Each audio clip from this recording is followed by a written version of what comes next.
vous sachiez que Christ est le chef de tout homme,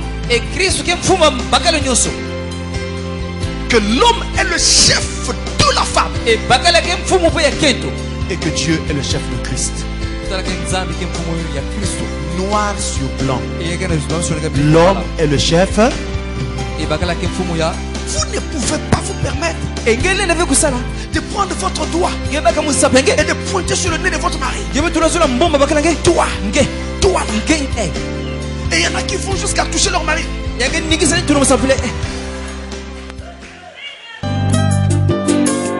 Oh amour, tu es si rare dans ce monde, amour. Tu te caches dans le cœur de croyants, amour. Juste un tour, amour, sur la terre, amour. Ouvre la terre de tes ailes, amour. Alors que le monde est sous pression, amour. Juste un tour, amour, dans des foyers, amour, pour chasser de loin les tribord, amour, pour fermer les portes aux soupçons, amour, pour chasser de loin les bâtards, amour. Oh, amour, tu es si là dans ce monde. Oh, Dieu notre Père céleste, nous nous tenons devant ta face sous le sang versé de l'agneau. Prions Seigneur, alors que tu nous as donné cette occasion de te rassembler, que ce ne soit pas une occasion perdue, mais que le Saint-Esprit traite avec chacun de nous, afin que quand le culte aura pris fin, chacun puisse réaliser qu'il était dans la présence de Dieu, et que Dieu a traité avec son âme, et que jamais et jamais plus ne sera le même. Viens pardonner toute imperfection, Seigneur. C'est sous ton sang que nous nous plaçons et nous prions au nom de Jésus-Christ. Amen. Amen.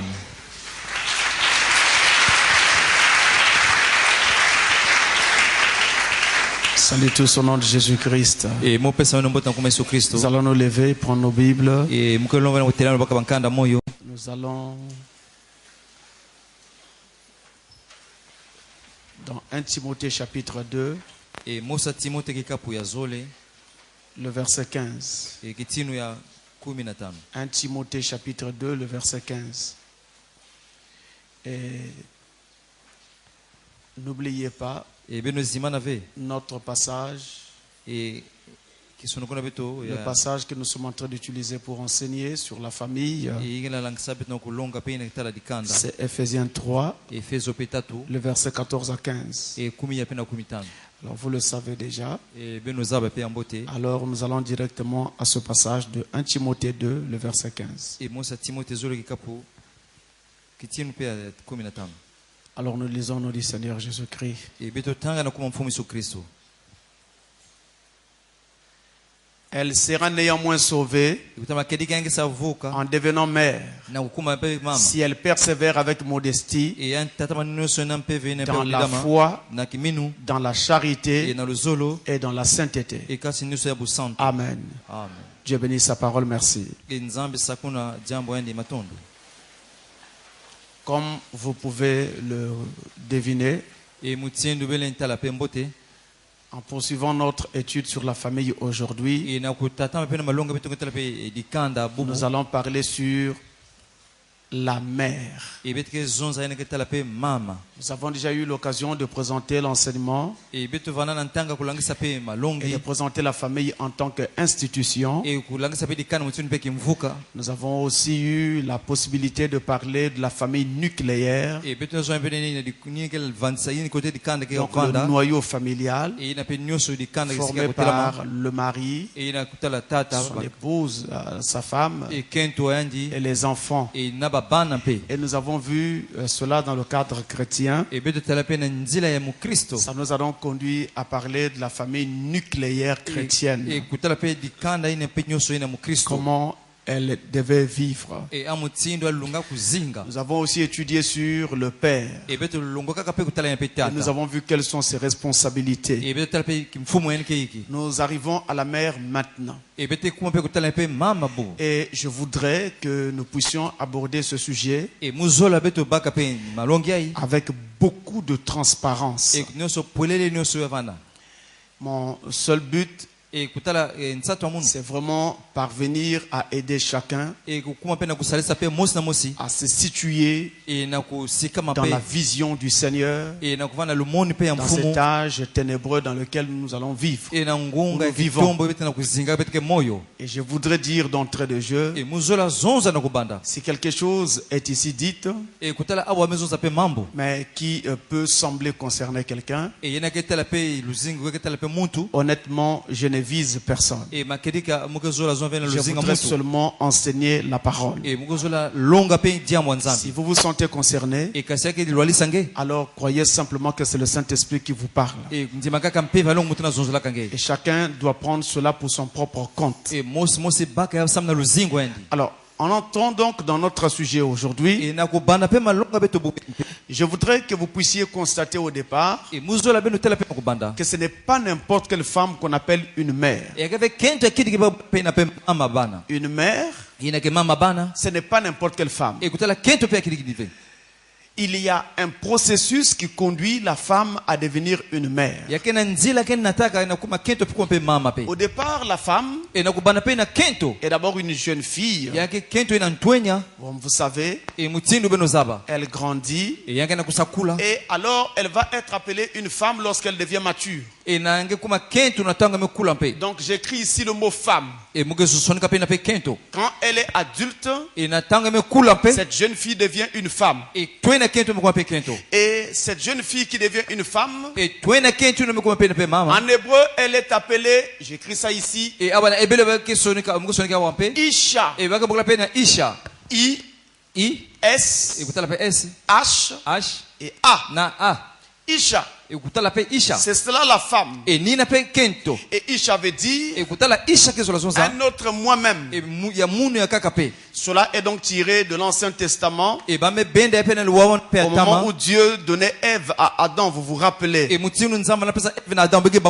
Et cette femme-là, lorsqu'elle est encore une jeune femme, alors je mets un astérix ici, lorsqu'elle est encore ici une jeune femme, j'écris jeune femme. Jeune femme, comme vous savez l'écrire, eh bien en hébreu on l'appelle Baoura. B-A-H-U-R-A. C'est une Baoura. C'est une jeune femme. Et lorsqu'il s'agit de jeunes garçons, les Hébreux disent Barour. Donc le A disparaît à la fin. Alors j'appelle Baoura pour ceux qui sont loin. B A H U R et A. Ça c'est lorsqu'elle est encore une jeune femme. Et cette jeune femme va être appelée Isha une fois qu'elle est vraiment mature. En fait, elle est Isha dès le commencement. En fait. Maintenant, une fois qu'elle se marie, le mariage change son statut. Elle cesse d'être une simple femme. Elle devient une épouse. Une épouse. C'est la même femme qui devient maintenant une épouse. Et lorsque elle devient une épouse, elle le devient par mariage. Et ça, c'est l'épouse. Les Hébreux l'appellent Béoula. Béoula. Voilà. Et le mari, dans ce contexte-là, s'appelle Baal. Et on dit le Baal. Le mari. L'époux. La femme, c'est Béoula. B-E-O-U-L-A. Béoula. Maintenant, cette Béoula, cette épouse, j'écris ça pour ceux qui veulent le... C'est B-E-O-U-L-A.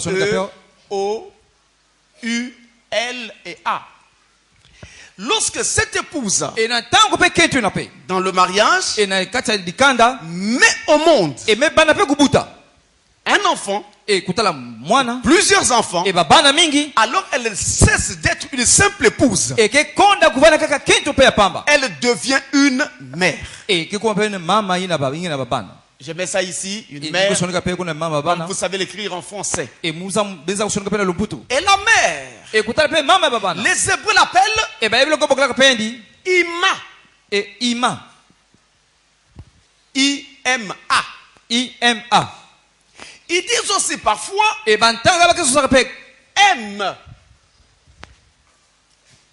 Alors, je vais mettre ici apostrophe et E-M. Comme ça. Apostrophe d'abord. Ensuite E-M. M. Et ça, c'est donc la mère. Voilà comment est-ce qu'ils vont l'appeler. Alors, vous voyez tout le processus. Nous partons de la Baoura. Nous arrivons à l'Isha. Ensuite à la Béoula. Et enfin à Ima. La mère. Ce n'est pas n'importe qui qu'on appelle mère. La mère, c'est celle qui a enfanté. Une mère, c'est donc une femme qui a donné la vie à un enfant. Qui a donné la vie à un ou plusieurs enfants. C'est celle-là qu'on appelle une mère. Et dans la Bible, le mot mère renvoie à plusieurs occurrences. C'est-à-dire plusieurs significations possibles. Premièrement, le mot mère dans la Bible renvoie à une femme qui a donné naissance à un enfant. Donc on va dire la mère d'un enfant. Comme votre mère à vous. Celle qui vous a mis au monde. Et là nous avons un cas typique de Eunice, la maman de Timothée. C'est le passage que nous avons lu en ouvrant. Elle était sa mère. Sa mère biologique. C'est alors qu'on en parle dans la Bible. Il y a une deuxième occurrence. C'est que la mère renvoie à une femelle animale qui a eu des petits. Donc qui a mis bas. Et dans ce contexte-là, par exemple, la Bible était tellement regardante qu'il y avait même des prescriptions sur certaines dispositions à l'égard des petits que cet animal mettait bas. Dans Exode 22, par exemple, Exode 22, le verset 30, il était par exemple dit, il était fait interdiction d'arracher un petit animal à sa mère avant qu'il n'ait atteint une semaine. Donc, cela était interdit. Voyez-vous? Et vous pouvez trouver plein d'autres dispositions comme ça dans l'Ancien Testament. Il y a une troisième occurrence. Dans la Bible, la mère renvoie aussi tout simplement et tout bonnement à la grand-mère. La grand-mère. Donc la mère de ma mère. Tout simplement. On l'appelait aussi parfois la mère. Parce que dans la Bible, l'emploi du mot père et du mot mère pour désigner un ancêtre illustre, eh bien, était fréquent. On appelait des ancêtres qui étaient vraiment renommés par ces termes-là. S'il était de sexe masculin, on disait notre père. C'est pourquoi Paul pouvait dire notre père Abraham. Mais Abraham n'était pas le père de Paul. Abraham était le père d'Israël. Et Abraham n'était pas aussi vraiment le père d'Israël. Parce que le véritable père d'Israël, c'était Jacob. C'est lui qui donnait les 12 enfants, qui formèrent les 12 tribus, et donc Israël. Donc le père immédiat d'Israël, c'était Jacob. Ce n'était pas Abraham. Mais tous les juifs l'appelaient notre père. Parce que c'était un personnage illustre. Alors on disait notre père Abraham. Et c'est aussi dans ce sens que dans Genèse 3 verset 20, Genèse 3 le verset 20, il est dit que Ève est la mère de tous les vivants. Tous les vivants. Tous les hommes vivant sur la terre. C'est Ève qui est leur mère. Mais vous savez avec moi que ce n'est pas Ève qui vous a enfanté. Vous avez votre propre mère. Mais quand on recule dans le temps, nous allons arriver jusqu'à Ève. Et c'est un personnage illustre. Alors on va l'appeler notre mère. Mais vous voyez bien que c'est une arrière-grand-mère. Il y a une quatrième occurrence. C'est la reine mère. Dans la Bible, on parlait assez souvent de la reine mère, surtout dans l'Ancien Testament. Pour ceux qui se rappellent l'étude sur la prophétie de Daniel, cela nous avait beaucoup aidé pour déchiffrer cette prophétie. Eh bien, la reine mère, il ne s'agit pas de l'épouse du roi. Comme nous disons chez nous dans le langage moderne, Madame la présidente. Parce qu'elle est l'épouse du président. Non, ce n'est pas ce langage que tenait la Bible. Quand la Bible parlait de la reine mère, il ne s'agissait pas de la femme du roi. Il s'agissait de la mère du roi. Et cette femme-là avait des pouvoirs assez particuliers. Parce qu'en fait, c'est presque elle-même, elle qui dirigeait le royaume. Donc, elle avait une grande influence sur son fils roi. Elle dirigeait les choses. Et vous lirez dans le livre de Daniel comment la reine mère fit irruption dans le palais. Et rappelez-la, je crois, à Belchassar, qu'il y avait dans son empire un homme qu'on appelait Daniel, et qui était capable d'interpréter les songes et les visions. Voyez-vous, c'est la reine mère. Et cela est important. Il y a une cinquième et dernière occurrence pour m'arrêter là. Eh bien, c'est à propos des villes et des pays par rapport à ses habitants, ou à leurs habitants, et à leurs environs. Eh bien, dans la Bible, une ville peut être appelée une mère pour ses habitants. Et un pays peut être appelé une mère pour ses habitants. Et les environs. C'est ainsi qu'on dit par exemple notre mère patrie. Vous vous rappelez de ce langage actuellement? Notre mère patrie. Eh bien, du temps de la Bible, cela existait déjà. Pour vous donner quelques exemples bibliques, vous pourrez regarder à la maison. Dans 2 Samuel chapitre 20, le verset 19. 2 Samuel 20, le verset 19. Là, on parle d'une ville qui est une mère. Et vous avez Ésaïe 50, verset 1. Là, dans ce dernier passage, on montre que le pays d'Israël tout entier était donc la mère de tous les Juifs. Et nous avons encore ces passages allégoriques. Que voici. Somme chapitre 87.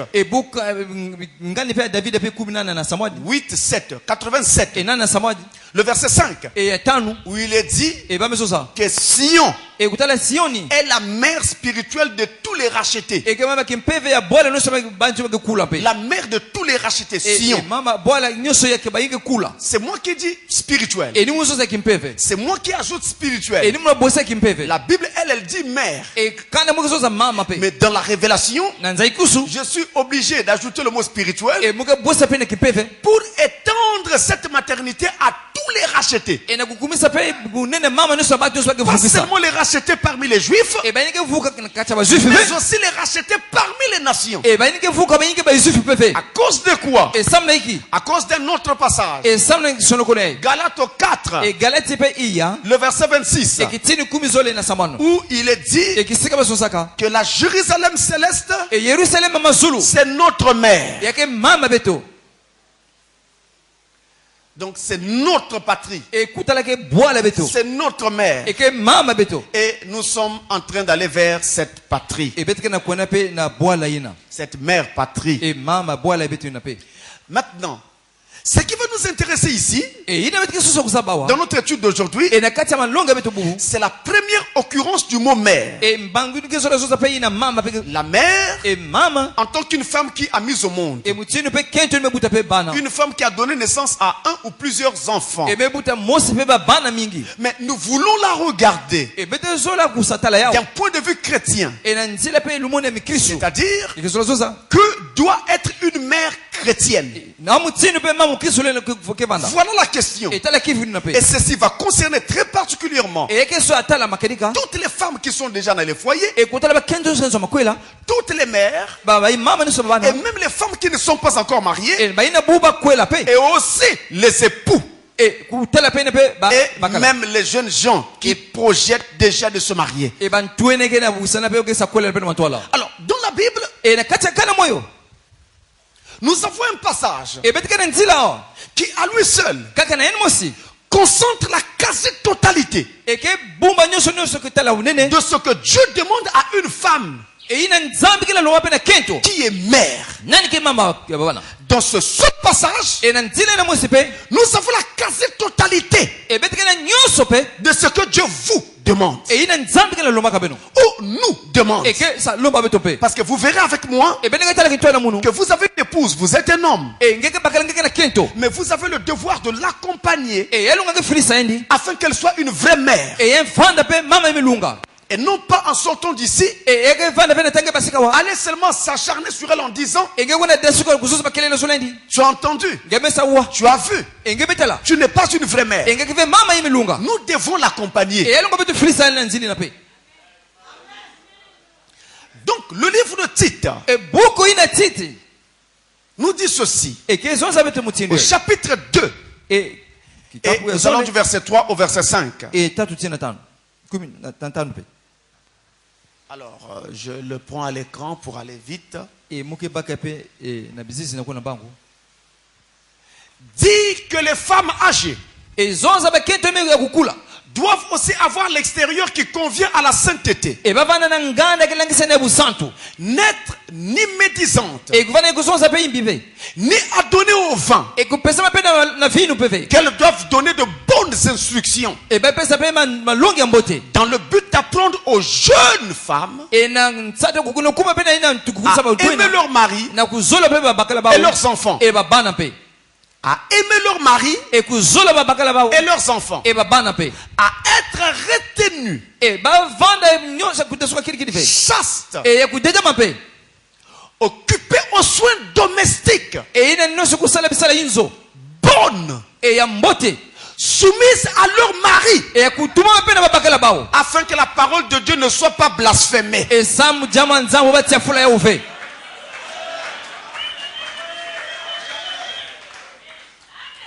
Vous voyez que quand ces choses ne sont pas respectées, nous courons un grave danger. C'est de faire que la parole de Dieu soit blasphémée. Je ne sais pas si vous pensez qu'il est juste. Je ne sais pas si vous pensez qu'il est bon qu'à cause de nous, la parole de Dieu soit blasphémée. Qu'à cause de toi, la parole de Dieu soit blasphémée. Le monde a sa façon de voir les choses. Mais les enfants de Dieu ne regardent plus les choses selon le monde. Ils regardent les choses selon la parole. Alors, si vous suivez bien ce que nous venons de lire, vous avez bien suivi. Eh bien, il y a ici 7 éléments qui sont énumérés. Premièrement, la femme doit aimer son mari. Même si cet homme ne t'aime pas, tu dois l'aimer, ma soeur.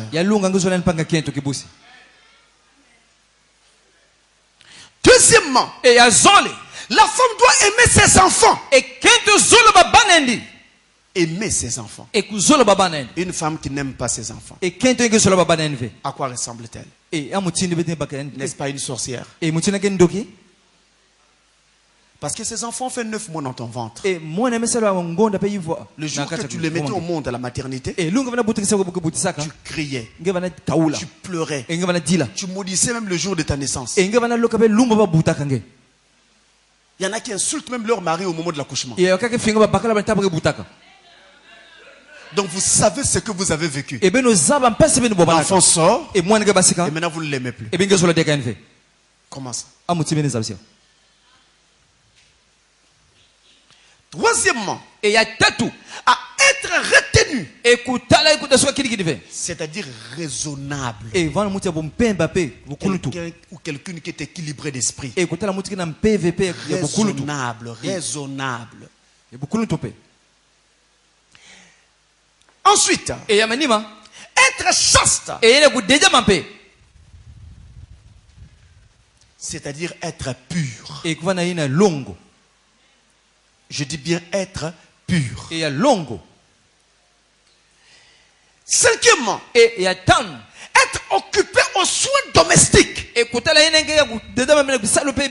Donc toute son occupation, c'est sa maison. Elle travaille pour maintenir sa maison dans l'ordre et dans la paix, pour faire que ce soit un milieu de vie convivial, un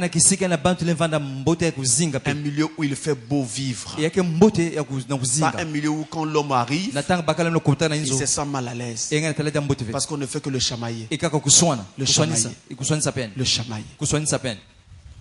Le voilà qui va s'asseoir dans un coin, la main sur la joue, tout triste. Et c'est pourquoi que certains hommes, quand arrive le moment où ils doivent quitter le travail pour repartir à la maison, ils sont tristes. Ils sont tristes à cause de cela. Ensuite, elles doivent être bonnes. Ici, entendez bonne en conduite, dans la façon d'être. Et le dernier point, elles doivent être soumises à leur mari. Voilà ce que la Bible demande à la femme qui tient un foyer, qui a un mari, qui a des enfants, qui est une mère. C'est ça que la Bible demande à une femme. Alors maintenant, vous allez vous-même regarder où est-ce que vous en êtes. Où est-ce que vous en êtes? On ne peut pas étudier tous ces 7 points un à un, comme ça. Nous allons donc les grouper, les catégoriser, pour faire que nous ne puissions pas être trop longs. Donc les 7 points que je viens d'énumérer, je vais les classer en 3. Donc les regrouper, faire des regroupements et les avoir en 3 pour une meilleure étude. Plus simplifiée. Et nous allons donc avoir 3 grands groupes de ce que Dieu demande à la femme. Premièrement, aimer son mari et lui être soumise. Deuxièmement, aimer ses enfants. Et en troisième et dernier lieu, être retenu, chaste, bonne, occupée aux soins domestiques. Voilà les 3 volets de notre enseignement aujourd'hui. Ou plutôt voilà le trépied sur lequel va donc reposer toute notre argumentation de ce jour. Alors commençons rapidement par ce premier point. Ce que Dieu demande donc à la femme. Premier point, aimer son mari et lui être soumise. Aimer son mari et lui être soumise. Alors prêtez-moi vraiment attention. Aimer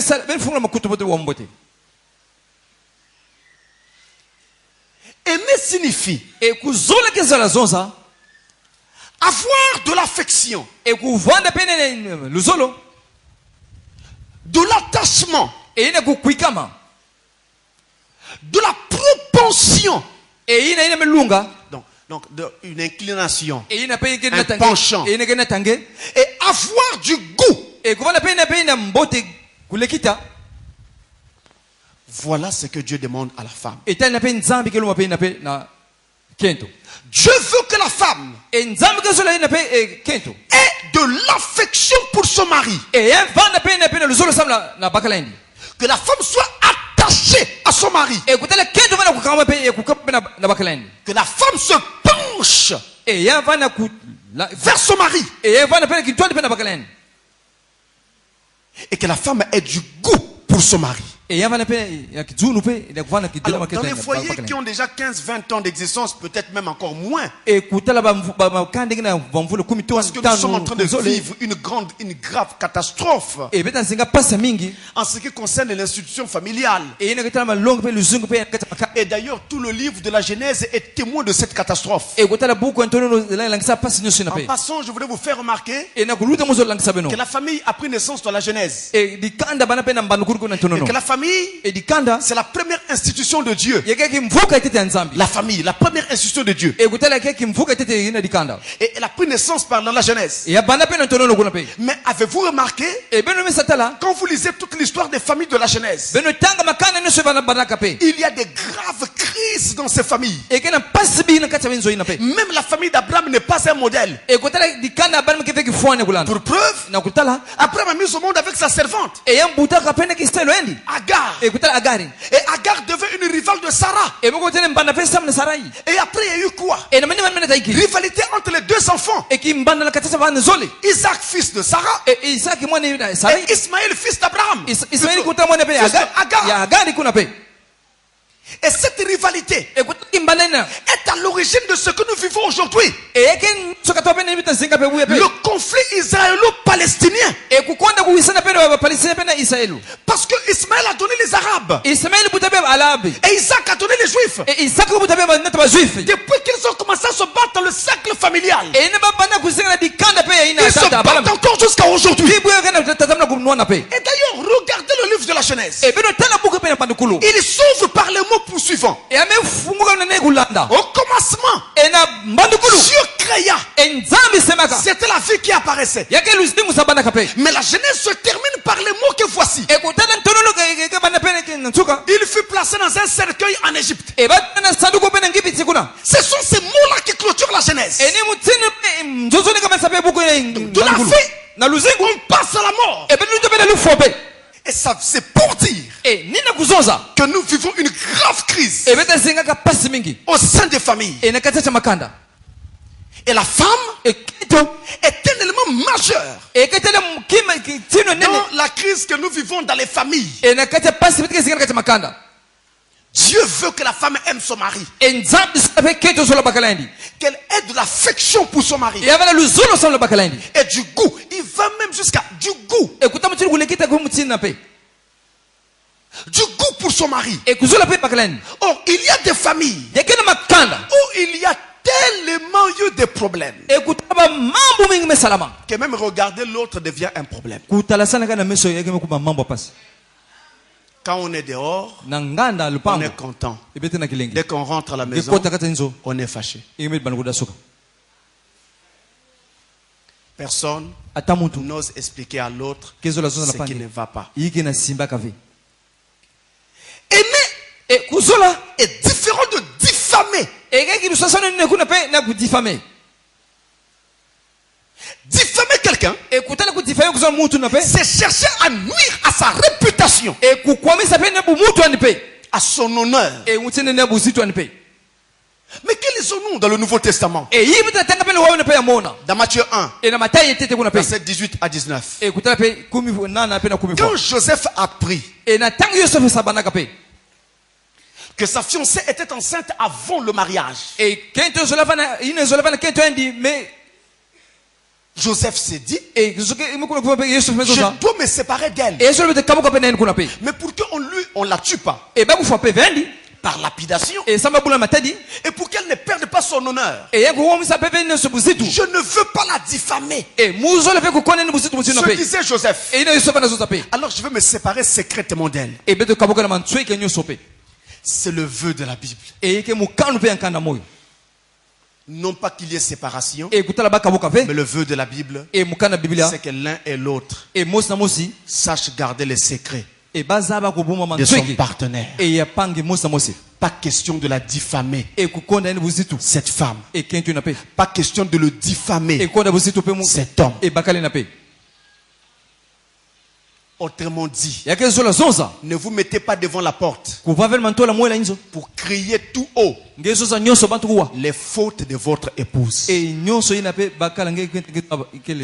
devant tout le monde les fautes de votre mari. C'est le père de vos enfants. C'est la mère de vos enfants.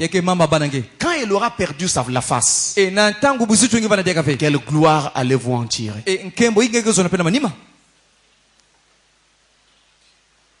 Ainsi, vous comprenez déjà que les foyers où les gens se disputent devant la porte, dans la cour, dans la rue, ont perdu la foi. On s'injurie devant les enfants. On s'injurie devant les gens. Et voilà l'homme qui manque de retenue, qui vend sa femme aux enchères publiques. Cette femme, tout ce qu'il sait comme faux, l'expose. Et c'est aussi pourquoi, même quand vous avez des problèmes, il n'est pas bon, là je parle en tant que pasteur, d'aller s'asseoir avec les familles et vous commencez à vous étriper devant les gens. L'homme dit à la famille de la femme, cette femme-là, elle est comme ceci, elle est comme ça, elle est comme ça. La femme aussi prend la parole. Lui qui parle, voilà ce qu'il est, voilà ce qu'il est. Après, ça sera toujours une famille. La Bible dit, les saints jugeront la terre. Mais comment vous qui allez juger la terre demain, vous allez encore amener vos affaires devant les païens que vous jugerez demain?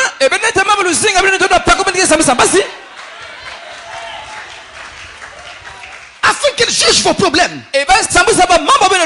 Dans un foyer, on doit arranger ces problèmes à deux.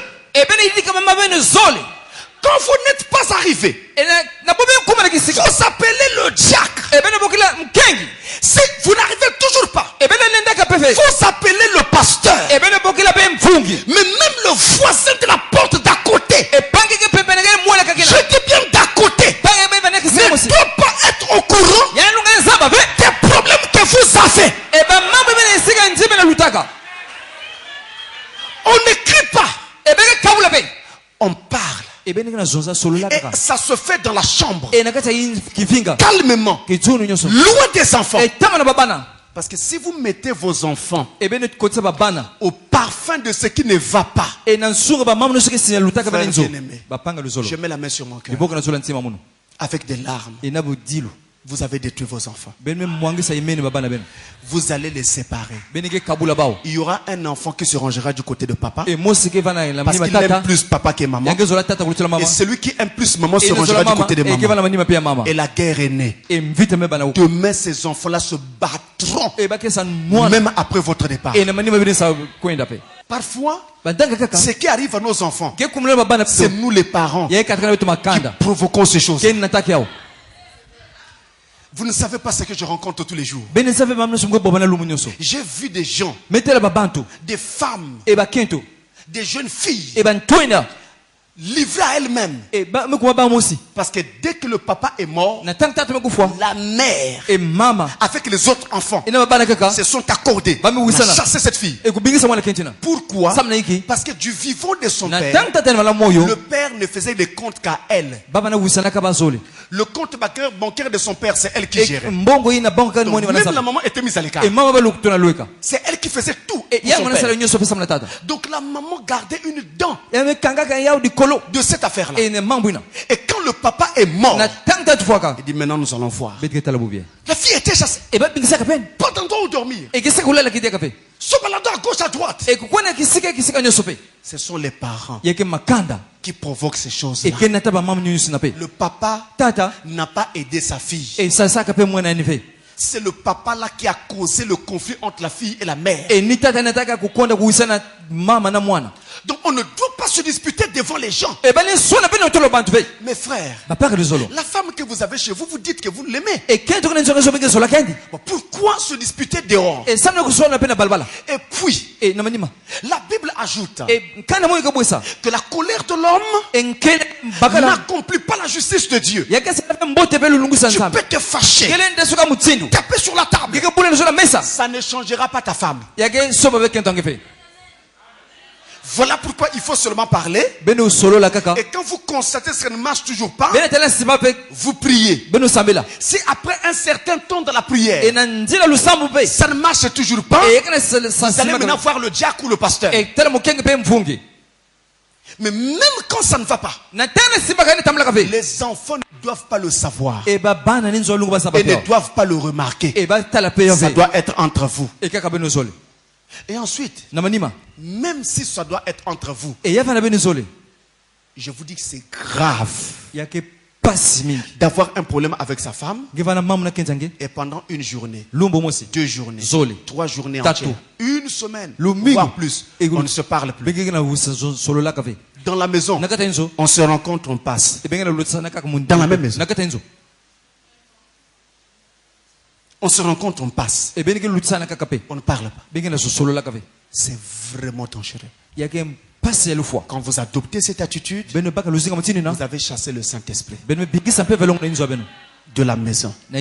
Ne vous étonnez pas de tout ce qui commencera à arriver. Parce qu'un foyer où l'unité est brisée devient un terrain de théâtre de Satan. C'est donc primordial d'aimer son mari et d'aimer sa femme. Si votre mari ne vous aime pas, vous aimez-le. Quelqu'un m'a dit, mais le mari, je veux bien l'aimer, mais il ne fait pas ça. Il ne fait pas ça. Il ne fait pas ça. Il ne fait pas ça. J'ai pris un exemple banal à cette sœur. Je lui dis ceci. Ça c'est quoi? C'est une table, n'est-ce pas? Il dit oui, pasteur. Il dit si tu prends une seringue, tu enfonces dans ce bois, est-ce que tu peux tirer du sang? Elle me dit non, pasteur. Il dit alors il faut prendre ta seringue, mettre dans une chair, tu pourras tirer du sang, mais pas là, parce que ce n'est qu'un bois. Comment veux-tu demander à ton mari qui n'est pas encore converti de te produire une vie de converti?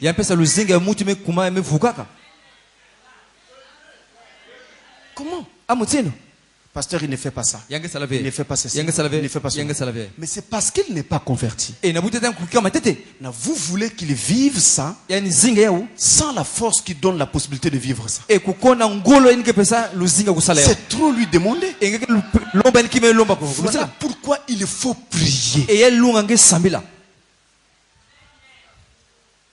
Et les choses de la maison ne doivent jamais sortir. Je vous donne un exemple biblique. Vous connaissez tous l'histoire d'Ananias et Saphira. Oh, négativement, je suis sûr. Négativement. Mais moi, je voudrais vous parler aujourd'hui positivement de cette histoire. Actes des Apôtres, chapitre 5. Vous pourrez regarder à la maison. Versets 1 à 9. Pour regarder à la maison. À cette époque-là, l'église était ensemble. Et les frères et les sœurs vendaient leurs propriétés. Prenaient l'argent. Mettaient à la disposition de tout le monde. Ananias et Saphira avaient un champ. Ils l'ont vendu. Maintenant, au lieu de faire comme les autres, ils ont gardé une partie d'argent pour eux et n'ont amené qu'une petite partie. Devant l'apôtre Pierre. Pierre demande: c'est tout ce que vous avez eu en vendant le terrain? Ananias dit oui. Pendant qu'il était là, sa femme n'était pas encore arrivée. Donc il répond oui. Pierre, poussé par le Saint-Esprit, dit: oh Ananias, l'argent n'était-il pas à toi? Et le champ ne t'appartenait-il pas? Pourquoi avoir menti au Saint-Esprit? Tu pouvais dire: j'ai vendu mon terrain à temps, mais j'ai jugé bon de n'amener que ceci. Ce serait correct. Mais pourquoi mentir qu'il n'y a eu que ça? Et à cause de ça, tu vas mourir. Sur place, il est mort. Les gens l'ont pris et sont allés l'enterrer. Pendant que ces gens étaient de retour, il n'était même pas encore arrivé. C'est Saphira qui rentre. Pierre la reçoit. Saphira, est-ce à tel prix que vous avez vendu le champ? Saphira répond comme son mari: oui, c'est à ce prix-là. Et Pierre de dire: mais pourquoi le diable a-t-il mis sur votre cœur de mentir au Saint-Esprit? Comme tu viens de mentir, les gens qui sont allés enterrer ton mari sont déjà là. Ils vont t'emporter toi aussi. Mais elle ne s'est pas rétractée pour dire: non, pardon, je corrige. Non. Elle est restée sur sa position. Elle est morte, on l'a emportée, on est allé l'enterrer. Le côté négatif dans cette histoire, c'est le fait qu'ils ont menti au Saint-Esprit. On ne doit pas mentir à Dieu. N'est-ce pas? Mais il y a un côté positif. C'est un couple uni. Ils se sont entendus. Nous, ce que nous allons dire, c'est ça. Que ce soit vrai ou faux, c'est ça que nous allons dire. Le mari arrive. Il dit ça. La femme arrive seule. C'est le même langage. C'était censé être comme ça. L'homme et la femme doivent tenir le même langage. Ainsi, devant les gens du dehors, nous devons avoir le même langage. Autrement dit, Frère Branham dit: entre moi, William Branham, et le monde, il y a Meda. Donc les gens ne pourront pas savoir ce que je suis à moins de passer par Meda. Or, une femme est attachée à son mari. Elle ne doit pas vendre son mari. Et donc jamais les gens du dehors ne sauront les défauts de cet homme. Parce qu'il a vraiment une femme. Une femme. Et vice versa. Jamais les gens du dehors ne sauront ce que cette femme est à moins de passer par son mari. Or, elle a un vrai mari chrétien. Elle ne la vendra jamais à l'extérieur.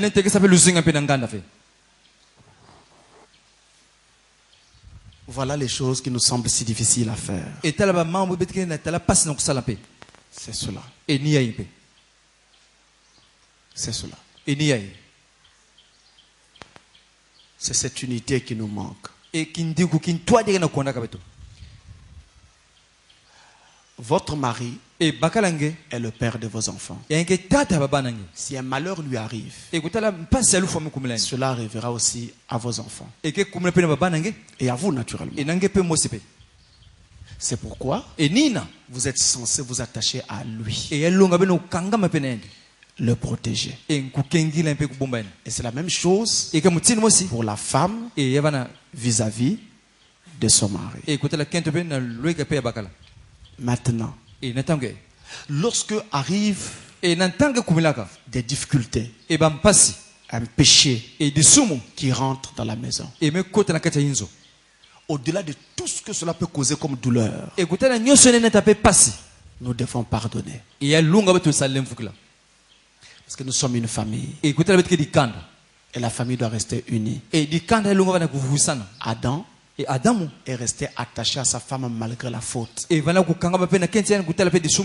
c'est la femme qui commet l'adultère, l'homme est libre de la chasser. Mais entre-temps, si c'est l'homme qui commet l'adultère, la femme est appelée à supporter.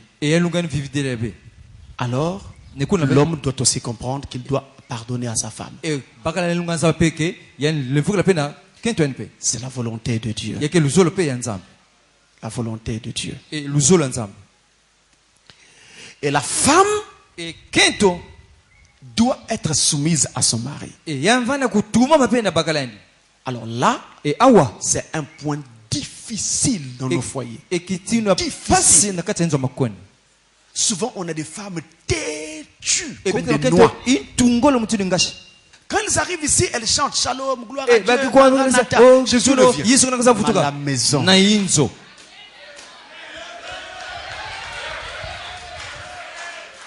À la maison. Têtues comme une noix.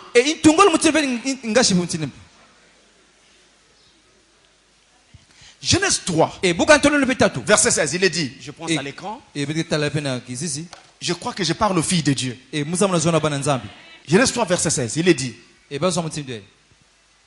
il dit à la femme, j'augmenterai la souffrance de tes grossesses, tu enfanteras avec douleur, et tes désirs se porteront vers ton mari, mais il dominera sur toi. Les sœurs disent Amen. Vous avez dit Amen à la voix de Dieu.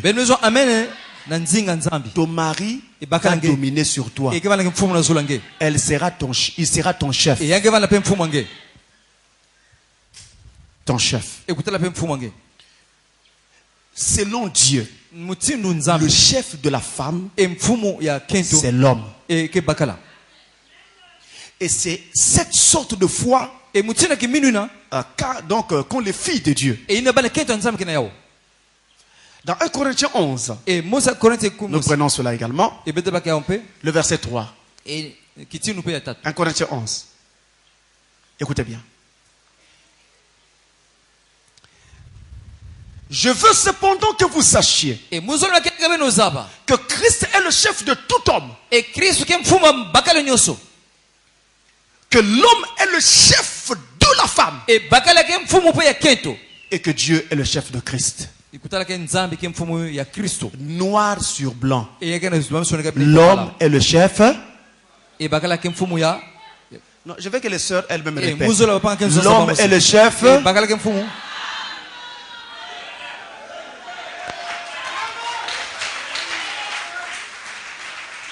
C'est écrit. Et si vous êtes chrétienne, voilà votre foi. Noir sur blanc. Dieu veut que je respecte mon mari. Vous ne pouvez pas vous permettre de prendre votre doigt et de pointer sur le nez de votre mari. Toi, toi là.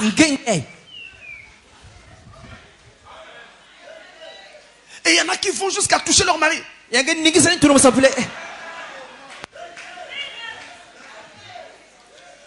est plus suite.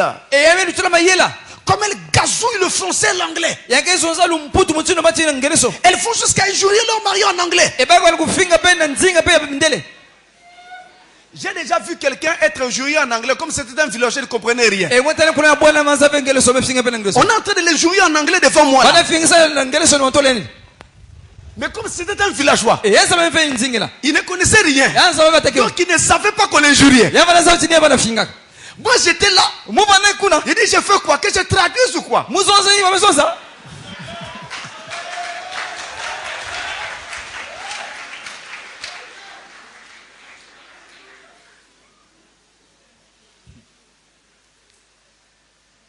Voilà la femme qui s'emporte et dit à son mari, toi, tu es fou. Tu es fou. Sœur en Christ. Sœur en Christ. Une mère. Même chez mes parents. On ne me traitait pas comme ça. Mais avant de réagir, sois d'abord sûr qu'il n'y a vraiment rien et absolument rien qui a mis ton mari en colère. Après tu pourras réagir. Et même d'ailleurs la Bible ne te permet pas de réagir. La réaction de la femme doit toujours être douce. Elle donne seulement un avis. Chérie, tu peux avoir raison. Mais est-ce que tu penses qu'il fallait faire comme tu as fait? Un jour, Frère Branham était embêté par les histoires des impôts. Le voilà qui était tellement emmerdé. Le téléphone sonne pendant qu'il était dans la maison. Il sort en disant à sa femme, dis-leur que je ne suis pas là. Il est en train de sortir tout en disant à sa femme, dis à ces gens-là que je ne suis pas là. Prends le téléphone et dis que je ne suis pas là. Pendant qu'il est en train de sortir, il arrive à la porte, il est sorti. Pour Frère Branham, comme je suis hors de la maison, quand elle va dire qu'il n'est pas là, il n'y aura pas de problème.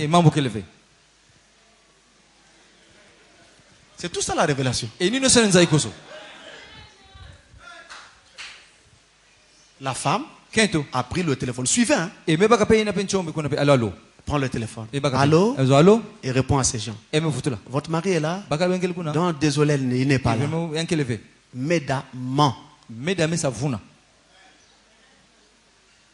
Pendant qu'elle savait que son mari est là devant la porte, elle dit qu'il n'est pas là. Dites-moi, elle avait bien ou mal fait? Je vous ai parlé du côté positif de l'histoire d'Ananias et Saphira. Elle avait bien fait. Je prends un autre cas. Je vais revenir sur ce cas-là. Quelqu'un vient avec une arme. Parce que votre mari doit à cet homme-là. Il dit, votre mari est où? Je dois terminer avec lui aujourd'hui. Et donc vous direz, il est sous le lit. Ah, vous dites non maintenant. Donc vous comprenez que si vous montrez votre mari, vous n'aurez plus de mari dans les minutes qui vont suivre. Vous êtes obligé de mentir. Pour sauver la vie de votre mari. Vous comprenez? Saphira a fait ça. Tout à l'heure quand j'en ai parlé, vous n'étiez pas trop certaine. Maintenant vous voyez que ça arrive dans la maison de Frère Branham. Il n'est pas là. Pendant qu'elle dit ça, il sait que Branham est devant la porte. Bon, elle a d'abord fait sa tâche en tant qu'épouse, voyez-vous. Maintenant après, elle raccroche. William Branham rentre maintenant dans la maison. Elle lui dit, chérie, est-ce que tu penses que c'était nécessaire? Elle n'a pas dit, toi qui vas à l'église, c'est toi qui presses les tonnerres. Comment tu peux faire ça toi-même?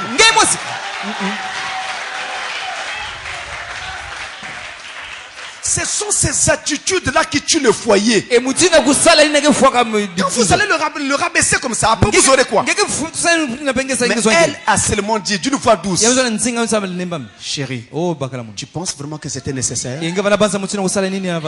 Il dit quoi? Elle répète. Doucement.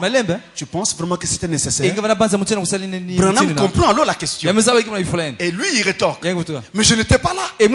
J'étais dehors. Mais da rétorque. C'est vrai, chérie, tu étais dehors. Mais tu étais encore dans la maison quand le téléphone s'est mis à sonner. C'est quand tu as vu l'appel et que tu as vu que c'était eux que tu t'es enfoui. Est-ce que c'était nécessaire que nous mentions? Voilà la question. Branham était touché. Alors qu'est-ce qu'il a fait? Il dit, chérie, j'ai compris. Pardonne-moi de t'avoir entraîné là. Ensuite, il est allé voir ces gens-là. Il commence. Excusez-moi, avant qu'on ne parle, je voudrais d'abord demander pardon. Quand vous avez appelé, quel jour j'étais là. Mais comme j'étais tellement emmerdé, j'ai fait mentir ma femme. Je lui ai dit de vous dire que je n'étais pas là. Mais j'étais là quand le téléphone sonnait. Pardonnez-moi. L'homme est resté tranquille.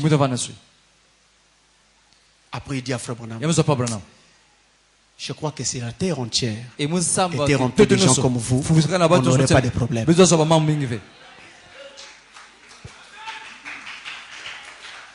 Vous voyez? Donc l'homme est le chef de la femme. La femme doit s'arrimer à son mari. Maintenant, vous avez notre passage ici. Dans Ephésiens chapitre 5. Le verset 22. Et nous allons jusqu'à 24. Verset 22 à 24. Là, il est dit, car femmes, soyez soumises à vos maris, comme au Seigneur. Car le mari est le chef de la femme, comme Christ est le chef de l'Église, qui est son corps et dont il est le sauveur. Alors, remarquez que cette soumission est comparée à celle de Christ et de l'Église. Or, de même que l'Église est soumise à Christ, les femmes aussi doivent l'être à leur mari en toutes choses.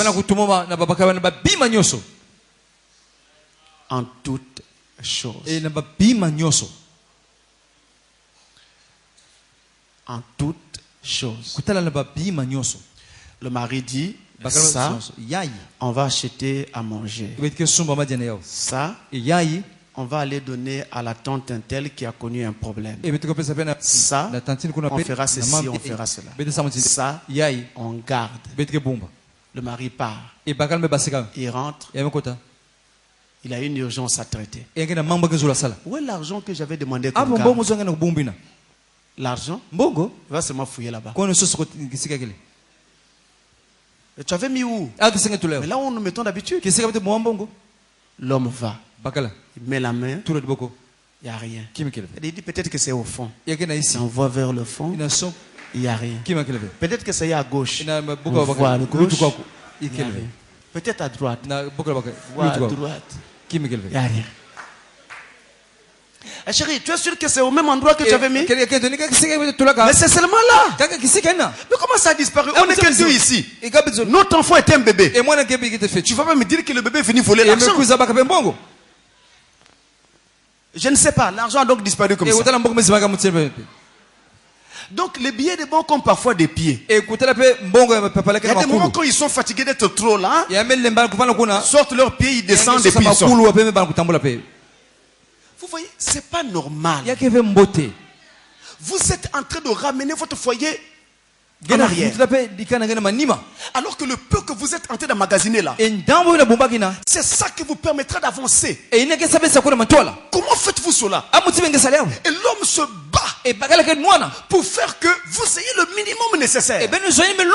En tout cas, on n'a peut-être pas beaucoup, mais le minimum est là. Comment l'argent qu'on met ici disparaît? On établit un programme. Avant la dette, l'argent n'est plus. Ce n'est pas une bonne femme. Mes frères, vous avez fait un mauvais choix. Et honnêtement, je vous adresse mes condoléances.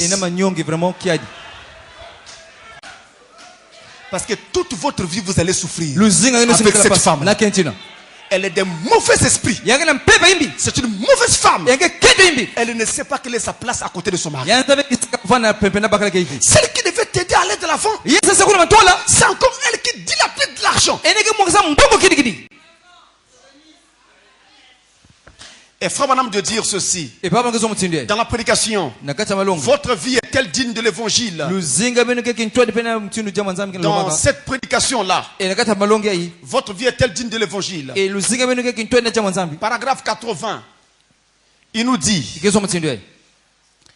je parlais l'autre soir quelque part de l'obéissance des femmes à leur mari. Obéissance. Eh bien, il y a bien longtemps déjà que l'on a supprimé ce passage du rituel du mariage. Pourtant, eh bien, ce ne sont pas elles qui vont se mettre à obéir.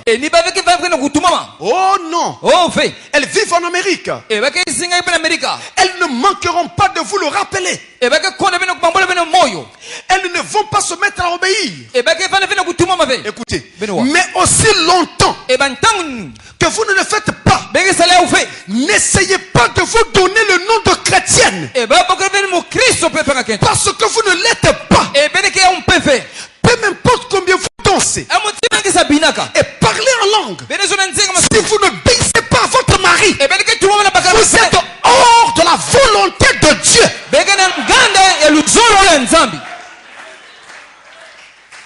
Que ce mari soit cruel, qu'il soit méchant, qu'il soit vulgaire, même s'il est sorcier, aimez-le et obéissez-lui.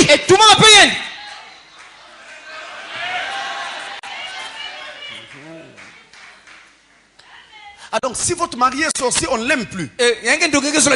Donnez-moi l'écriture. Je veux aussi apprendre. Donnez-moi l'écriture. Où vous avez lu que si le mari est sorcier, on doit plus l'aimer. Sa sorcellerie, c'est son affaire avec son père le diable. Mais ton obéissance, c'est ton affaire avec ton père Christ. Fais ta part en tant qu'épouse. Et avant de dormir de paix, mets-toi sous le sang.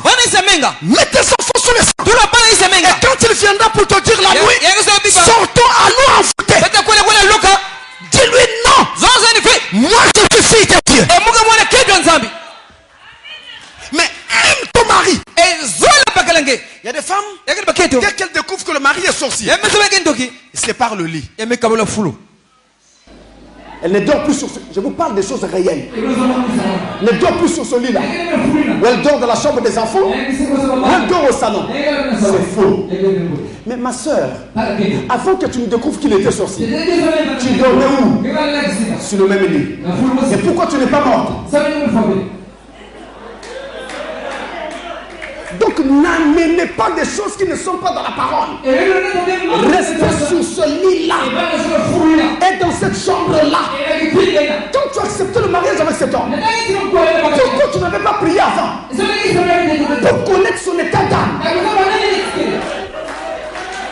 Que dit le prophète? Priez avant de vous marier. La beauté attire, l'argent de l'homme attire.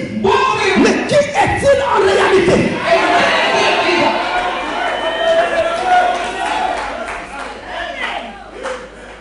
Aimez et restez avec votre mari. Et d'ailleurs, Jésus nous dit: aimez même vos ennemis. Ça, c'est Jésus qui le dit. Votre mari, vous avez découvert qu'il est sorcier. Il vous nuit depuis longtemps. Donc c'est votre ennemi. Jésus a dit: aimez. Si un pasteur vous dit autre chose, rassurez-vous, vous allez rater le ciel. Aimez. Aimez même vos ennemis. Maintenant, Vous pouvez demander à Dieu la grâce pour délivrer votre mari. Parce qu'il y a des sorcelleries où quelqu'un peut être délivré.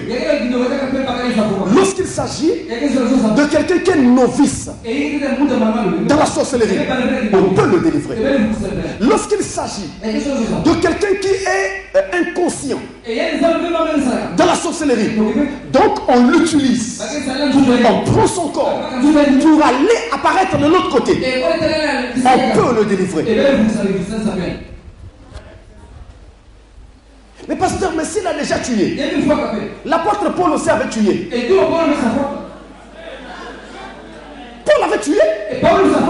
N'est-ce pas que Paul a participé à la mort d'Étienne? Et tout le temps de sa vie de ministère, il avait toujours ça sur la conscience. Ce n'est pas à vous de dire qu'un tel peut être changé, un tel non. Ça dépend de Dieu. Par contre, il y a des conditions où la femme ne doit pas obéir à son mari. Il y a des conditions. Lesquelles? N'inventons pas. Regardons dans le prophète. Dans le COD, le volume numéro 2, page 999, la question numéro 429 et les paragraphes 187 jusqu'à 189. Alors on pose la question à Fobanam. Nous allons regarder la question ensemble. Ça y est devant vos écrans. Frère Branham, la Bible nous dit une femme doit obéir à son mari. Je suis chrétienne et mon mari est un pécheur. Il fait tout ce qu'il peut pour me persécuter et pour m'empêcher d'aller à l'église et de lire ma Bible. Et il nie la parole. Que dois-je faire? Ce que vous devez faire. Maintenant écoutez. Vous êtes censé obéir à votre mari. Ça, c'est la parole. Maintenant, s'il vous dit et qu'il vous défend de lire la Bible, d'aller à l'église, ou quelque chose comme ça, ou quelque chose comme ça, vous n'avez pas à obéir à ça. Parce que celui qui ne quittera pas son père, sa mère, son mari, sa femme, ou quoi que ce soit, pour me suivre, n'est pas digne de moi. Pas vrai? Les hommes sont censés. Un homme n'est pas censé user de cette autorité sur une femme simplement parce qu'il est son chef. Dieu est son chef au-dessus de vous, frère. Voyez, et si votre femme fait quelque chose de mal, alors vous avez le droit de le lui dire. Et elle est censée vous écouter. Mais vous n'avez pas le droit de la battre, de la harceler ou de faire ces choses-là. Non. Dieu a donné à l'homme une aide, pas un paillasson.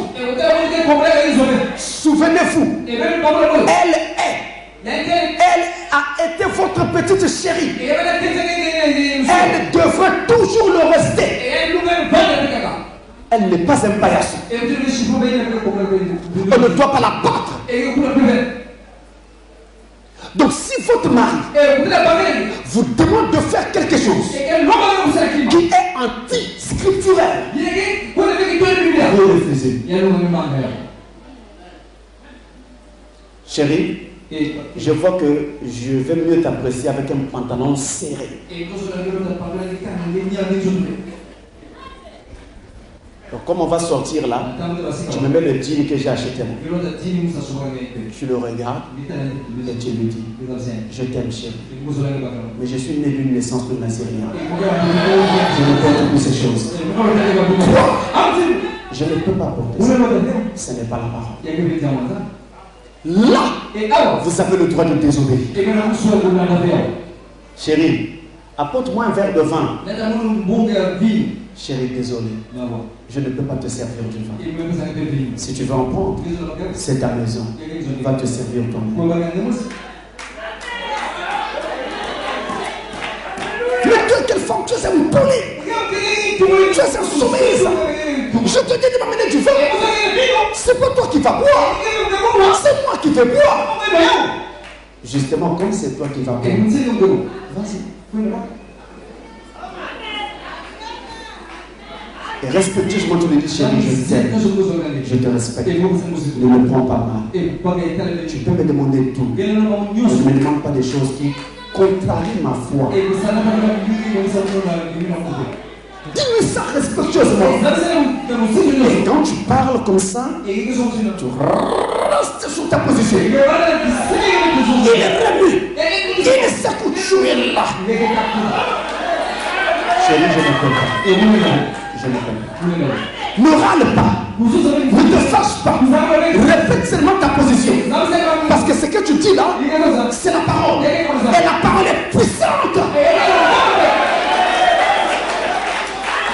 Quand Jésus a été attaqué par les démons, il s'est retranché derrière la parole. Fais ceci, il est écrit. Fais cela, il est écrit. C'est ça qu'il faut faire.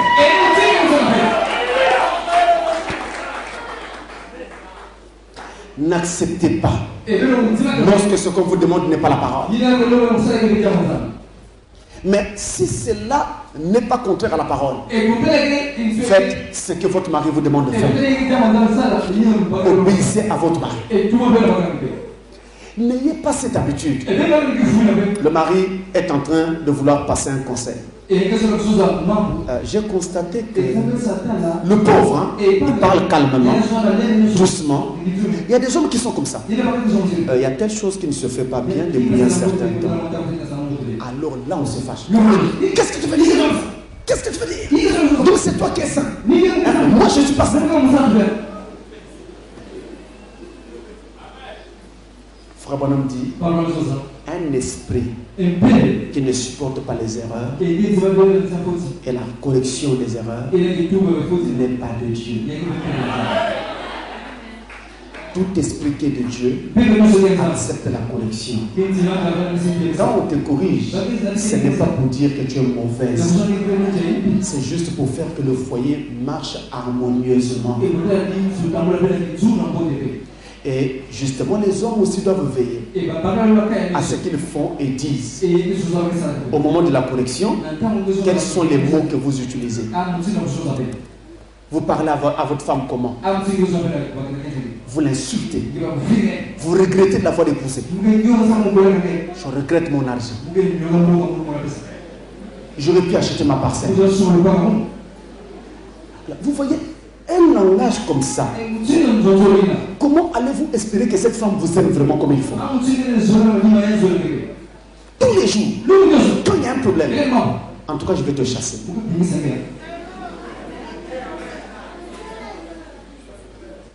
Je vais carrément te virer.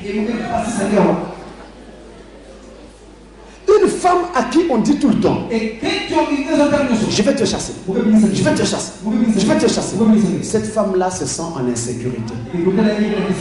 Elle est obligée de se trouver quelqu'un dehors pour qu'au moment où le bateau fera naufrage, elle tend le pied dans l'autre bateau. La faute à qui? La faute à l'homme qui n'a pas été capable de conduire sa maison correctement. Il y en a même quand ils insultent la femme, insultent même sa famille. Ta mère a enfanté le bâtard. Tu ressembles à ta mère.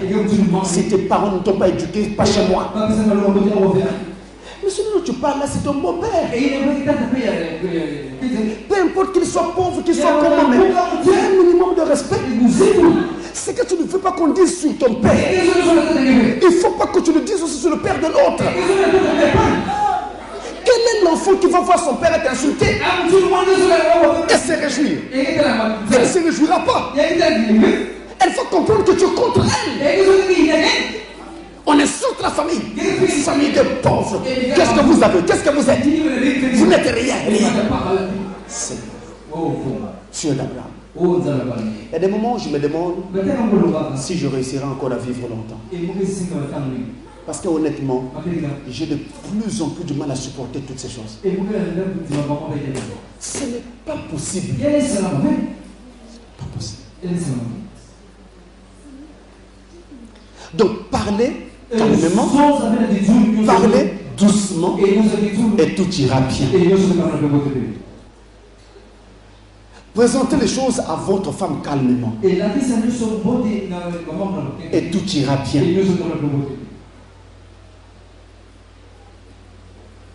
Il y a une autre chose, c'est que souvent quand vous reprochez votre femme, vous le faites devant les gens, devant les enfants, ou devant ceux qui habitent chez vous, ou devant les voisins de la parcelle, vos colocataires.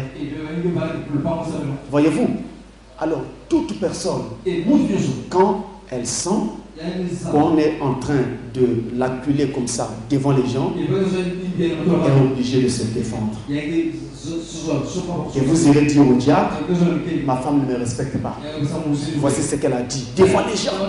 Devant les gens, pasteur. Elle a dit ça devant les gens. Elle a dit ça devant les gens. Mais qui a commencé? Qui a commencé? Et même si c'était elle qui avait commencé devant les gens, toi tu es sage, tu es le chef de famille, tu as arrêté la discussion, tu es rentré pour dire à ta femme, non, ne parlons pas dehors, rentrons. Ne nous livrons pas spectacle aux gens.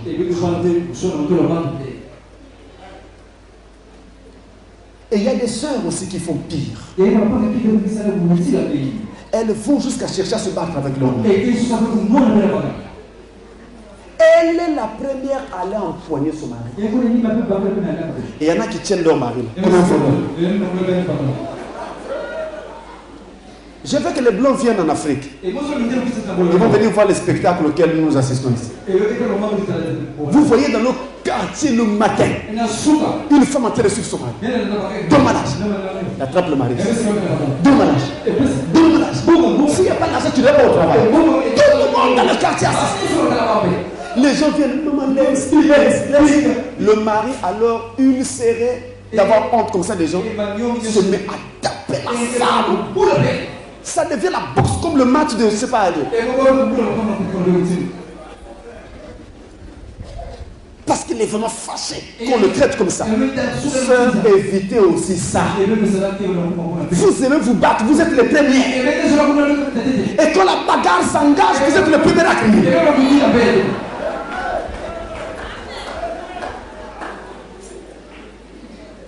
J'ai parlé à un couple, je vous ai dit ça une fois. Ça se passe dans la ville de Wando. Donc je peux en parler, c'est très loin d'ici. Je les ai reçus à l'église. C'est au nord du pays. Et j'ai entretenu le couple qui ne s'entendait pas. Ils voulaient tout le temps se battre et tout. Je leur ai demandé de ne pas le faire. Et j'ai exhorté longuement. Fini. Il dit maintenant rentre à la maison et vivons en paix. Est-ce qu'on peut prier? Oui, pasteur, prions. Nous avons prié. Et ils sont rentrés. En chemin, personne ne parlait à l'autre. Ça marchait jusqu'à la maison. Chacun marchait de son côté. Et quand ils arrivent à la maison, la femme rentre la première dans la parcelle. Il y avait une montagne de briques là, dans la parcelle, au centre de la cour. Elle va monter sur ça. Elle enlève les sandales. Il dit là-bas, tu étais devant le pasteur, tu faisais la bouche.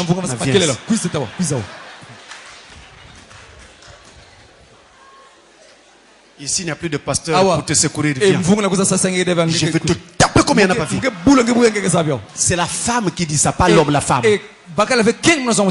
Mes sœurs, ou vous êtes en train d'aller au ciel ou pas. Ainsi, c'est très profond. Et le Saint-Esprit, au travers de ces petits mots, peut encore vous amener plus loin et comprendre jusqu'à quel point nous ne faisons pas la volonté de Dieu. Regardez une femme. Le mari rentre, il demande: chérie, tu as fait ce que je t'avais demandé là? Non, chérie. Mais pourquoi? J'ai pensé que ce n'était pas bon et qu'on devait plutôt faire comme ceci. Mais est-ce que c'est ce que je t'avais dit? Mais non, mais le mieux c'est ça. Oui, ce que tu as fait c'est peut-être mieux. Mais est-ce que c'est ce que j'avais demandé? Donc la femme vertueuse doit d'abord faire ce que son mari avait demandé. Si elle pensait que ce n'était pas la meilleure chose à faire, avant que son mari ne sorte, elle devait parler à son mari et lui dire: ah chérie, ce que tu demandes c'est bien, mais je connais une meilleure solution. Faisons plutôt ceci. Et si le mari tombait d'accord avec elle, elle pouvait alors changer derrière, en ayant eu l'approbation de son mari. Mais sans approbation, vous changez les choses. Surtout en ce qui concerne les positions des choses dans la maison, des meubles. N'en parlons plus. Aujourd'hui, vous sortez de la maison, il y a un buffet à droite. Quand vous rentrez, le buffet passe à gauche. Le lendemain, le buffet est en face de vous. Les femmes même changent. Elles ne supportent pas de voir les choses tout le temps comme ça. À un moment donné, la tête leur prend et dit: ça on enlève, ça on met, ça on met, ça on met. C'est pas mal si vous avez un mari qui vous supporte avec cette attitude. Mais sinon, vous pouvez beaucoup déranger votre mari. Je prends mon cas. Pas pour parler de ma femme, parler de moi-même. Si vous arrivez sur mon bureau, je vous ai dit que j'ai plusieurs bureaux. J'ai un bureau chez moi, j'ai un bureau à Canal 7, j'ai un bureau dans ma voiture, j'ai un bureau à l'église.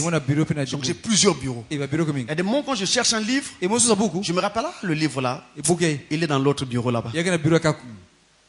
Et il y en a qui se rappellent, surtout les frères qui restent ici. Il m'est arrivé plusieurs fois de venir ici un peu tard, à l'église, un jour où il n'y a pas culte, parce que je dois venir chercher un livre que j'avais laissé dans le bureau de l'église. Ça m'arrive souvent. Mais de tous ces bureaux-là, en tout cas la plupart sont bien tenus, sauf un. Le bureau que j'ai chez moi, il n'est pas bien tenu. Celui de Canal 7, quand vous rentrez, tout est ordonné.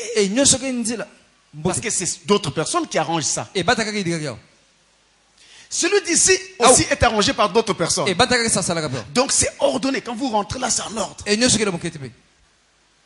Celui de la voiture, il n'y a pas trop de problème parce qu'il n'y a pas trop de compartiments où loger les choses. Donc tu sais à peu près où est-ce qu'il faut fouiller. Mais celui de la maison, c'est là où il y a problème. Mais ce problème-là, pour moi, n'est pas un problème. Je vais donc expliquer ceci. Donc, sur ma table, tout est presque pêle-mêle. Donc, quand vous arrivez, vous dites: mais quel désordre! Maintenant, imaginez que j'ai une épouse qui se tape le luxe de venir corriger ça. Elle arrive. Si jamais elle essayait de mettre de l'ordre, non, ça je mets ici. Ça je mets. Ça je mets. Quand moi j'arriverai, je serai perdu complètement. Parce que dans ce désordre-là, pour moi il y a l'ordre.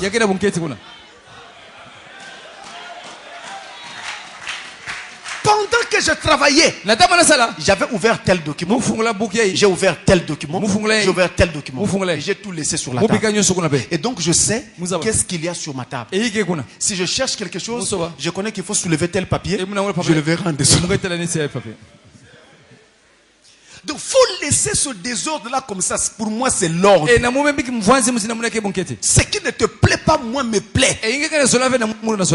À un moment donné, quand je sais que j'ai fini de travailler et que je n'aurai pas besoin de revenir de sitôt, moi-même, je viens, je prends ça, je remets dans l'étagère ça, je remets ici et tout devient propre. moi-même. Mais si vous le faites à ma place, vous dérangez. C'est la même chose avec ce que vous faites à la maison. J'arrive, je sais qu'il y a tel meuble qui est toujours à tel endroit. Imaginez que votre mari est au téléphone. Pendant qu'il est en train de rentrer, oui, on fera comment? Contre un meuble. Parce qu'il ne savait pas que derrière vous avez changé la position des meubles. Et il tombe là devant les enfants. Et si par malheur il y a des enfants qui sont un peu comiques, il y en a qui peuvent venir avec un éventail. Papa, tu es tombé.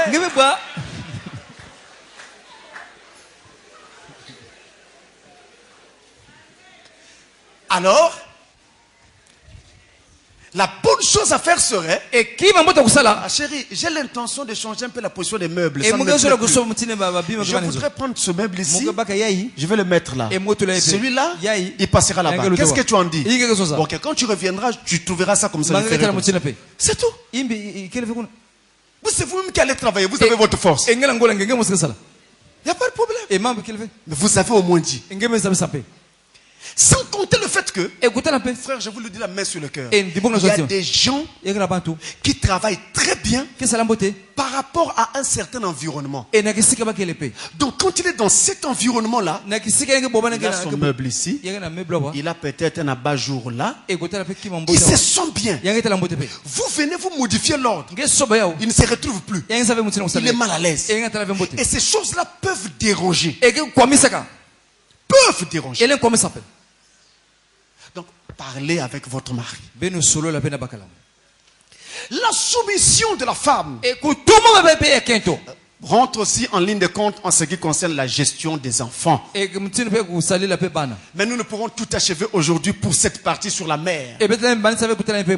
Parce que les mères sont vraiment des cas.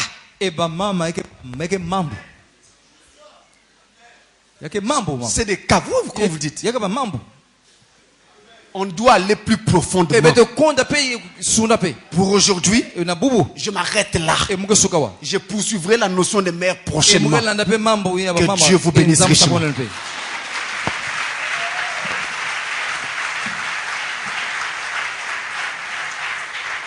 Avec le peu que le Seigneur nous a dit aujourd'hui, d'une façon ou d'une autre, quelqu'un s'est certainement retrouvé. Et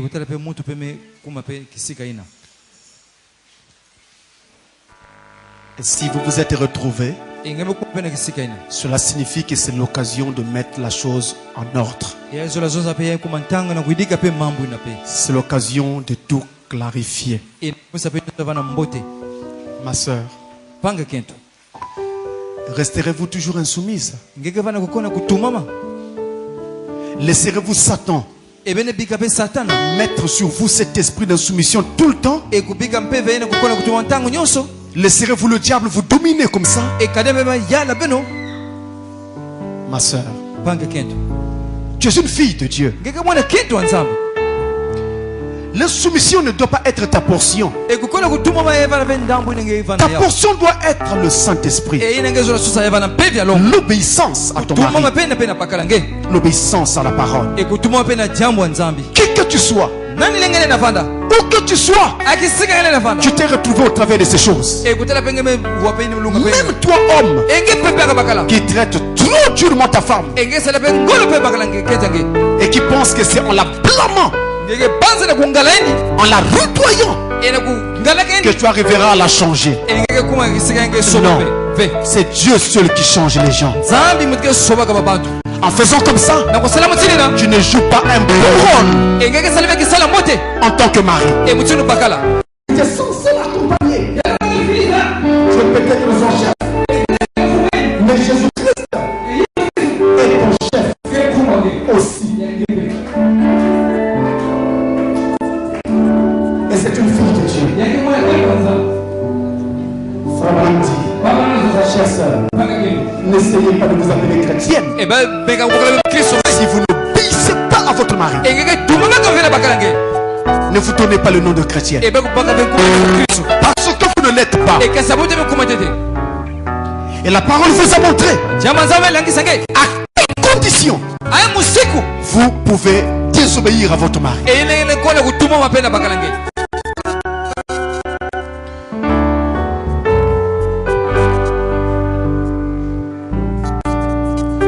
Si Dieu a parlé, c'est pour nous sortir de toutes ces choses.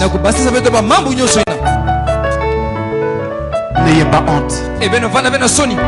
Si vous êtes concerné, ne dites pas telle soeur va me voir, allez à l'hôtel. Alors ils diront, cette femme était donc certainement insoumise. Non. Chaque jour, nous avançons avec Dieu. Nous nous perfectionnons chaque jour. Ne regardez à personne. Et ne laissez pas Satan vous dire. Un tel te verra. Un tel dira que cette femme n'était pas soumise. Ne laissez pas Satan mettre ça sur vous. C'est votre âme. C'est votre famille. C'est votre vie. La Bible dit. Aujourd'hui, si vous entendez 100 fois, non, Dieu, si c'est pas votre cœur. Non, Dieu, si c'est pas votre cœur. Quand le prophète de l'âge dit, si vous n'êtes pas soumis à votre mari, n'essayez pas de vous donner le nom de chrétien. Parce que vous ne l'êtes pas. Alors ma soeur, si c'est le cas, c'est que vous ne serez pas enlevé. Vous n'irez pas dans l'enlèvement. Vous allez saluer l'enlèvement de loin. Vous ne serez pas enlevé. Voilà pourquoi. Mettez la honte de côté. Mettez les regards des gens de côté. Jetez-vous devant Dieu. Alléluia.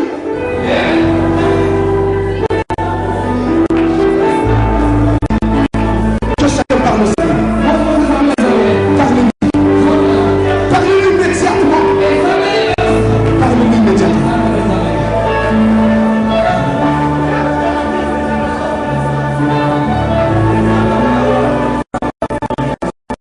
Parlez-lui.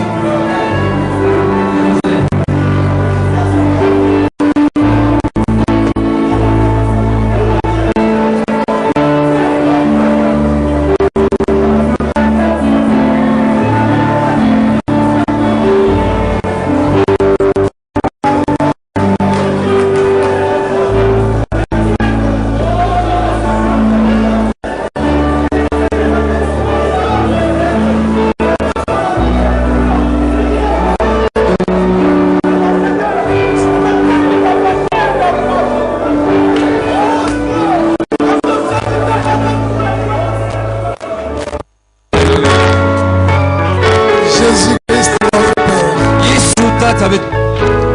Il est écrit dans les Saintes Écritures que toute écriture est inspirée de Dieu. Elle est bonne pour enseigner, pour convaincre, pour instruire et pour corriger, afin que nous puissions vivre dans la justice. Dieu d'Abraham, Dieu d'Isaac. Et ce matin, tu as inspiré ton serviteur pour nous apporter ces paroles de vie. Bénis son nom. Inspire-le encore davantage. Et permets que ces paroles dites du haut de cette chair puissent avoir son effet dans nos vies. Car tu as dit que la parole ne peut pas venir et repartir sans accomplir le pourquoi cela est envoyé. Et aujourd'hui, tu nous as montré au travers des Écritures comment doit être une femme, comment doit vivre une épouse, comment est-ce qu'elle peut construire son foyer. Alors s'il te plaît Seigneur, s'il y a encore quelques réticences dans les cœurs de nos sœurs, je prie Père que tu pardonnes toute imperfection. Donne à nos sœurs la capacité d'abandonner tout ce qu'elles sentent et de de se tourner vers la parole. Donne aussi à des hommes d'avoir la même capacité. Que ce ne soit plus nous, que ce soit ta volonté. C'est pourquoi, s'il te plaît, Seigneur, je te dis merci pour cette grâce que tu as accordée à cette église. Merci pour ce pasteur que tu nous as donné. Merci pour ce message qui a été prédestiné pour nous. Merci aussi pour l'œuvre de Golgotha qui est tout pour nous, Seigneur. Alors je remets maintenant chaque foyer entre tes mains. Que cette parole puisse pénétrer le cœur de chacun, faire son travail, mettre Satan hors de nos foyers. Que le Saint-Esprit puisse prendre la prééminence, Seigneur Jésus. Restaure la paix, la bénédiction, la vie, afin que nous puissions être des couples modèles, Seigneur. Car tu as dit, je ne serai plus sur la terre, mais je vivrai en vous, afin que les gens de l'extérieur puissent savoir que je suis ressuscité et que je vis au travers de vous, Seigneur. Alors bénis chaque membre de cette église, sans oublier aussi les diacres et les administrateurs. Gloire, honneur à toi et à nous, la vie. Nous avons prié au nom de Jésus-Christ. Amen. Amen.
Jusqu'au dernier banc, amour.